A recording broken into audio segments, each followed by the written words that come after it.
In the cold expanse between stars, where empires stretched across light years and civilizations measured their power in fleet strength and conquest, there existed a belief so universal the Valorian Empire had learned this truth across 10,000 years of conquest.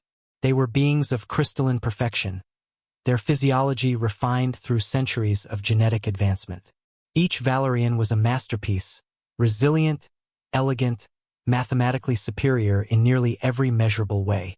And they knew it. But in the year 2487 of Earth's calendar, when the first Valorian medical frigate pulled into orbit above Kepler Station, a remote human research outpost on the edge of explored space, none of their certainty would survive what they were about to witness. The emergency alert had come 3 hours prior. A transport accident near the station's industrial sector. 20 casualties. 17 dead on arrival. Among the survivors, 3 Valorians, 2 Tethran engineers, and 1 human child. A girl, no more than 9 years old. The head physician, Krelvex, a being whose crystalline form caught the station's lights like a living prism, observed with detached interest as the human medical team rushed to prepare their surgical bay. His own people had already been stabilized in Valorian medical stasis. Perfect, efficient, complete.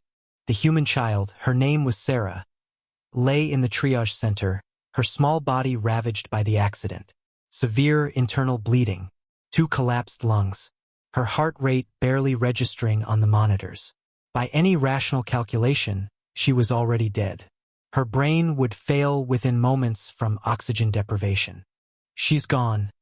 One of the Valorian observers stated simply, a statement of fact as cold as the void itself. But the human head of medicine, Dr. James Chen, looked at the monitors once more. He looked at Sarah's parents in the observation window. He looked at the small body that still held, impossibly, a faint pulse. And he refused. What happened next violated every protocol the Valorians understood about medical efficiency. Dr. Chen didn't follow the cold logic of triage. He didn't calculate probability of survival or resource allocation. Instead, he made a decision that seemed to the crystalline observers almost irrational. He fought, with hands that trembled slightly, whether from the complexity of the surgery or the weight of the moment, no one could say. He moved through the procedure with absolute precision. But it wasn't the precision of a machine. It was something else entirely.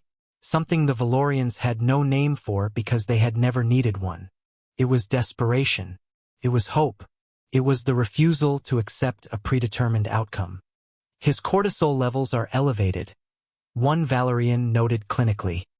His fine motor control should be compromised. Why does his performance not degrade? The answer was, it did degrade. Human hands shook with emotion. Human eyes grew wet with tears as he worked. Human judgment occasionally faltered under the crushing weight of the moment. But human will did not. Hour after hour, Dr. Chen worked. The Valorian observers would have long since declared the effort futile, would have moved on to more statistically promising cases. But this small human continued, his entire body now running on fumes, sustained by nothing more than stubborn refusal to accept defeat. Her electrolytes are destabilizing, a human nurse called out. Then we rebalance them, Chen replied, his voice hoarse. Again, as many times as it takes. Doctor, the blood loss. We transfuse. We keep her blood oxygenated. We keep her body alive long enough for it to want to stay alive. The Valorians watched this with the fascination of a species observing something entirely foreign to their nature. What was this? This irrational expenditure of resources? This emotional attachment to an outcome that logic had already declared impossible? And yet, they could not look away. 18 hours into the surgery, something changed. Sarah's heart, which had flatlined 3 times during the procedure, produced a rhythm that held steady. Her lungs, which had been filled with fluid and damaged tissue, began to accept oxygen. Her monitors, which had painted a picture of inevitable collapse, began to show signs of stabilization. The surgery wasn't over. The crisis wasn't resolved. But the death spiral had been broken by nothing more than the refusal of one human to accept what seemed impossible. Dr. Chen stood back from the surgical table, his hands still raised, his entire body shaking with exhaustion.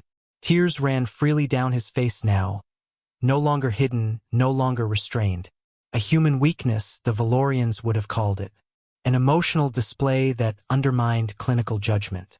But Krell Vex, the crystalline physician, stood motionless as he observed this moment. The human looked at the monitors showing Sarah's stabilizing vitals. He looked at the parents still pressed against the observation window, their hands clasped, their own faces streaked with tears. He spoke, his voice barely a whisper but clear enough for every being in that medical bay to hear. "Stay with us, little one. Stay with us. There are still so many beautiful things for you to see." In that single sentence, Krell Vex, a being who had never understood the illogical, the emotional, the deeply irrational drive that animated human action, understood something his 10,000 years of civilization had never taught him. He understood that humans loved not because it was efficient. They fought not because victory was assured. They refused to accept death not because they were strong, but because they were willing to be broken by caring. And in that willingness, there was a strength no crystalline perfection could ever achieve. 3 months later, Sarah walked through the corridors of Kepler Station. Her gait was still unsteady. Physical therapy continued, but she walked. "You expended significant resources," Krell Vex observed. "The probability of success was minimal. By any rational calculation, your effort was wasteful." Dr. Chen looked up from Sarah's file, and a small smile crossed his face. "By Valorian calculation, maybe. But you're wrong about one thing, Doctor. I knew the probability of success before I started. It was exactly 0. The only way it became anything else was because I refused to accept that calculation. I chose to believe that we could do the impossible.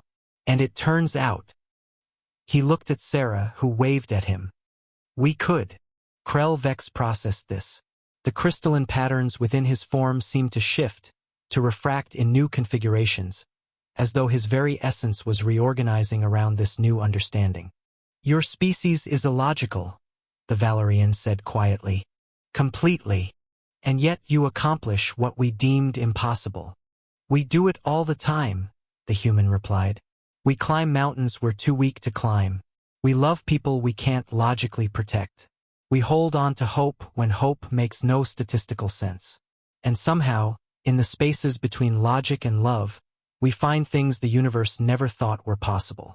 As Krell Vex departed the medical bay, his crystalline form caught the station lights once more. But this time, the colors that refracted through him seemed somehow new, warmer, more alive. And across the galaxy, a Valorian physician would begin to rewrite everything the Empire understood about humanity. Not as primitive, not as fragile, but as something the Valorians had never encountered in all their years of conquest. Something they would come to respect. Something they might even come to fear, not because humans were strong, but because they were willing to shatter themselves for those they loved.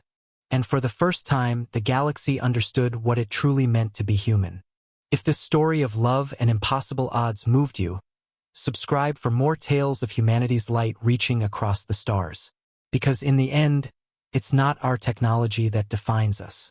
It's our hearts, and those we'll never stop fighting for.